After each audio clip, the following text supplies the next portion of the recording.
Hello everyone, this video is geared towards my fellow streamers who wonder or who struggled maybe with the placement of their microphone.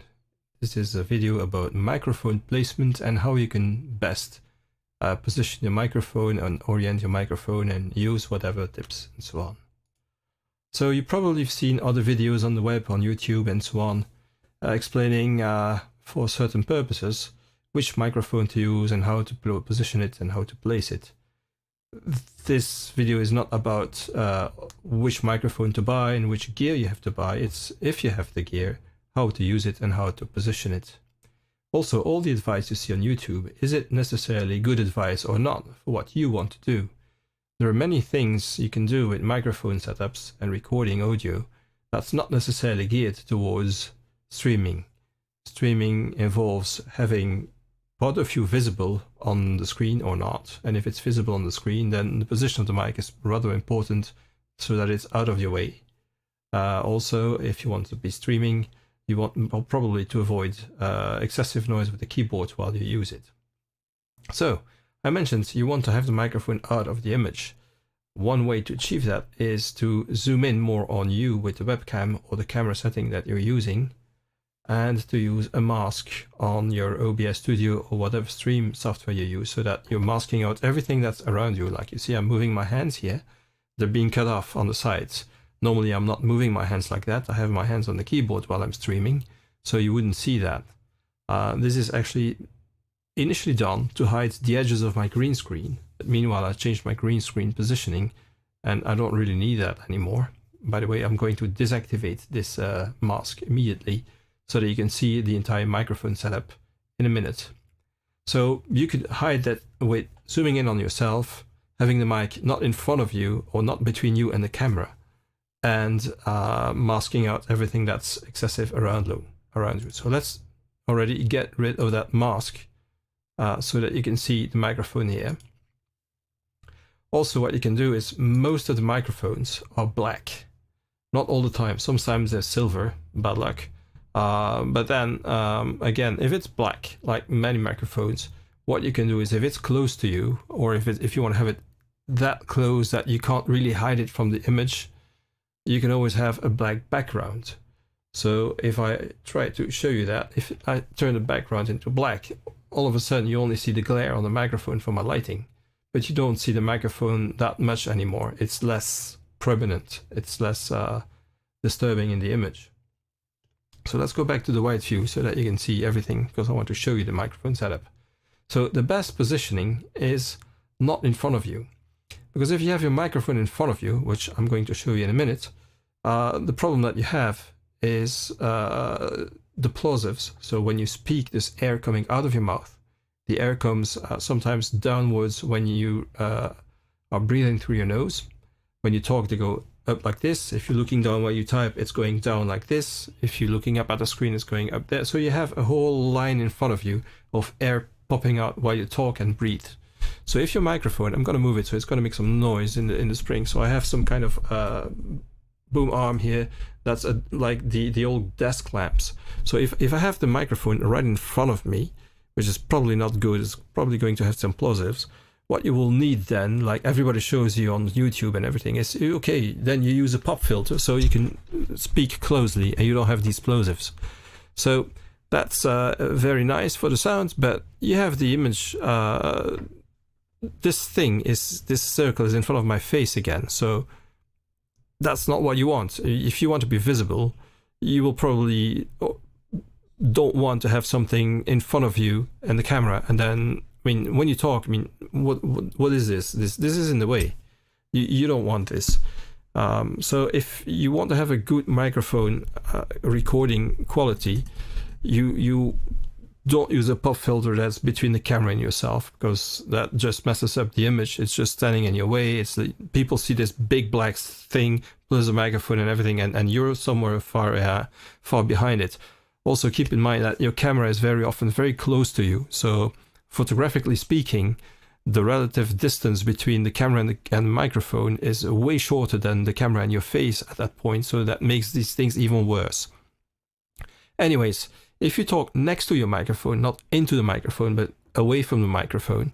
Microphone has to be oriented towards your mouth to capture the sound. You don't have to speak into it. You can, it will be a bit louder, but you don't have to. So you can keep it on the side, which will conveniently move it out of the way of the image. And if you have like this framing thing cutting out, then it's out. And that's what the mask does. So at that point, you solve two problems. You're not talking into the mic, so you don't have these plosives and these pops coming in because you're breathing into the microphone. But it's still oriented to you, so it's still capturing you, and the distance is still very okay. Like, this is like, usually people do this with their hand, and that's the ideal distance if you want to do voice acting recording. So this is very, very close. You can actually move it a bit further away. So what happens if you change the distance? The further you get from the microphone, the more you have to, the less loud you will be, the more you have to amplify, and the more you will get sounds from the room itself and from things around it. So of course, you want to be as close as possible to have your voice and not everything around it. Not have your fan from your computer box, not have cars that go around in the street, not have the kids that play on the other floor, and whatever sounds you have. You want to reduce that as much as possible. So you keep it as close as possible, but just out of the image. That's what I usually do. So that's the best thing. So then, about the stand and the mount. There are many desk stands. This is this thing you can, looks like, I can't show you it entirely in the image, but you can recognize this part already. That's you can move it up and down. It has some springs, and it has a double arm with a joint in there. So you can change the height like this very easily. And you can swivel it around, so it's convenient to position it. Then, of course, when you use the desk and you tap the desk and so on, you don't want to have all these noises, which you just heard while I touched the boom arm, to get into the microphone. So very often they come with what they call the shock mount, which is basically this thing where the microphone is stuck into, and it's a suspension with rubber bands, usually. It can be something different, can be a different kind of mount, but usually it's something that's elastic. It's like a spring, and it captures all these vibrations from the desk, from the boom, from your mic. And that is something that if your mic does not have it, you need to acquire. It doesn't cost that very much. You have off-brand shock mounts you can find on Amazon and so on. So that's pretty important.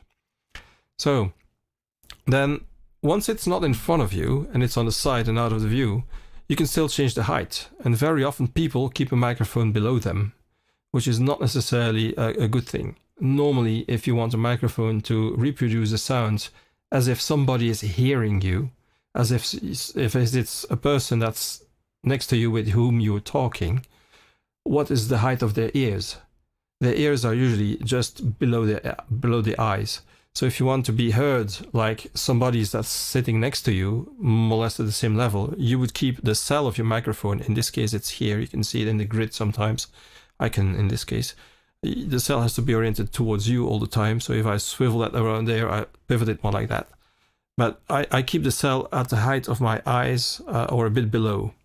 Also, depending on how you turn it downwards or upwards, like I'm going to show like this, more downwards will be like this.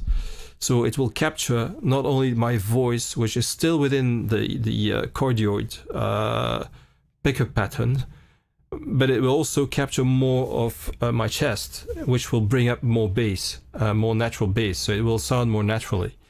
However, as a streamer and when you're gaming, the keyboard is down here as well. And then when I tap this, you will hear that, and that's not what you want. So here you have to make a trade-off between how you want it to sound like and how much you want to reduce in keyboard sound. So if I do this again, on my view meter, on the sound meter on OBS, I have like at least 10 decibels less sound of the keyboard when it's just straight to me. Because you have to be aware that the pickup pattern that they show you, and this little thing that looks like a cake with a dent in it, they call that a cardioid pickup pattern, means that at the back it doesn't receive anything, and at the front it gets better. It's not only this way, it's actually more like a donut. It's all the way around. So it's also vertically. So if you orient the microphone more towards the sky, more to the ceiling, it's not going to record the keyboard at all anymore, or barely. So you have to pick a trade-off between what you want for your personal taste. Personally, I prefer to have my voice more, and if I want to improve bass, I have a voice processing system where I can actually boost the bass a bit more. So that's it about that. So I'd recommend to have it like before I prepare my stream, I put the mask on, put this white background, because I'm always streaming with a black background because it hides the microphone if it should, however, show a little bit through. Let me put the mask back on. So if the microphone would be like a bit like this, a bit too close here, normally I turn the webcam differently as well so that it's more out of the way of the microphone.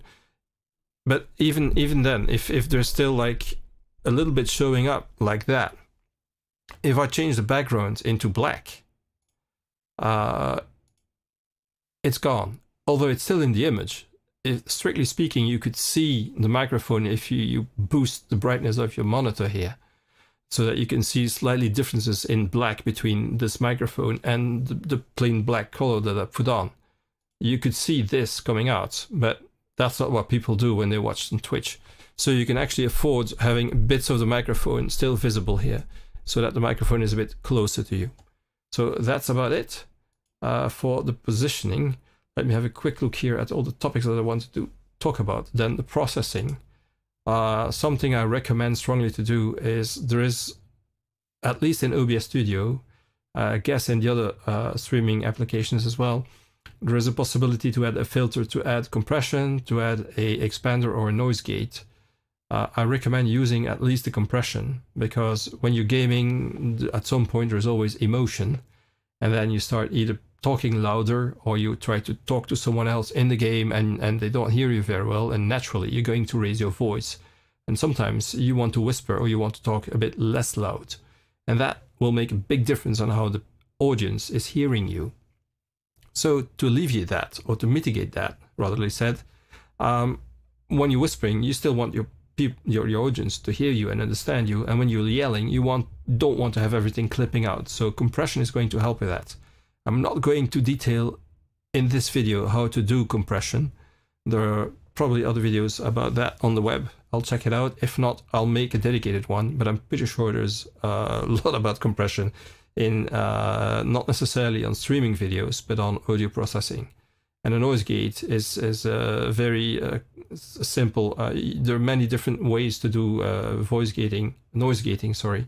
The goal of it is to turn off entirely the microphone if the sound level is not high enough. So my voice has a minimal amount of volume to it when I'm talking. When I'm not talking, there's just the sound of my breath, the sound of the PC fan, and whatever natural sound is in the room. And that's way lower than my voice. So I set the gates so that if it doesn't exceed that amount of noise, it just turns it off entirely. And as soon as my voice comes up, it's going to open the volume up. So it's a very simple system to just remove background noise when you're not talking. And if you're pretty good with it, and you had a good distance and a good difference in volume between the sound of your keyboard and the sound of your voice, you can actually gate out the keyboard sounds entirely. And they will only hear them while you talk, because when you talk, it opens up the gate again, of course. Well, that's the purpose. So these are the things I recommend to do. So mainly the microphone out of the view, because it looks like a mess when people have to watch you on a video or whatever streaming you do. This thing looks like a mess. It's in front of you, it's near you, and it's distracting. You want people to be focused on you and on your gaming views and whatever you want to compose in your scene here. So that's what you want, and not having people, oh, that's this model of mic, because you know you have like the guys that are gear oriented, and they want to know. You have the same thing with everything in life, like cars. Oh, what model is it? What tires you have on it? What fuel do you put in it? What the hell? I just want to drive from point A to point B, and it's just a car. But for the microphone, it's the same. You picked up a good microphone, being like this one, a condenser microphone, or you have a dynamic microphone instead, which you will need to be a bit closer or add more amplification gain. no matter what, doesn't matter. It does the job. If your voice sounds nice with the mic you chose, then you're satisfied. Okay. If not, you have to pick a microphone that makes your voice sounds like you like it. That's more or less about it. Also, you don't have to buy a lot of gear all the time. You can just do the processing on it. You can put the same way you can do compression and noise gating. You can add also an equalizer as a filter. You can boost the bass and reduce the trebles all the way around or whatever, make your voice clearer or more deep.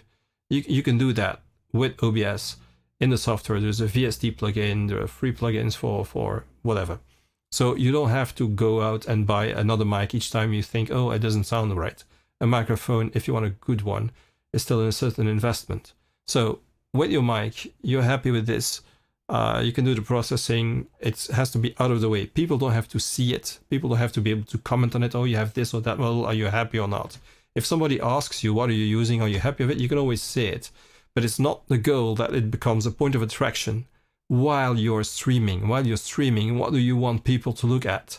You and the game and whatever is being done in the chat and everything else you put in a scene. You don't want this stream to become discussion about this brand or model of microphone, right? So you keep it out of the screen. Convenient. That's it. So I hope this helped you. As you can hear, while I moved the microphone around a lot, in front of me, next to me, a bit higher, lower, the amount of volume didn't change because I have compression active and the volume is set as high as possible without clipping.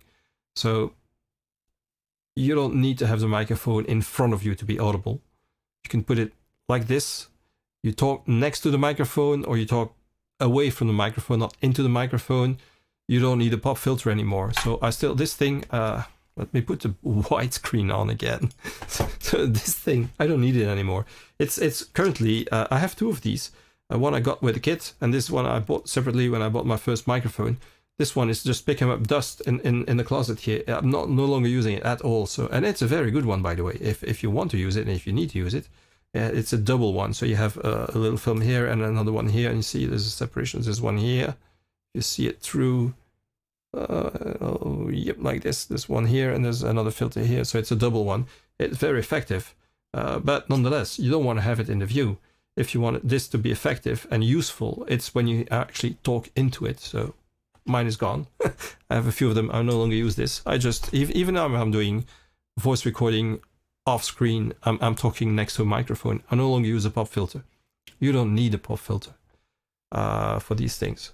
You might need a pop filter if you want to use a dynamic microphone and you really want to talk into it to have maximum volume, but that's about it.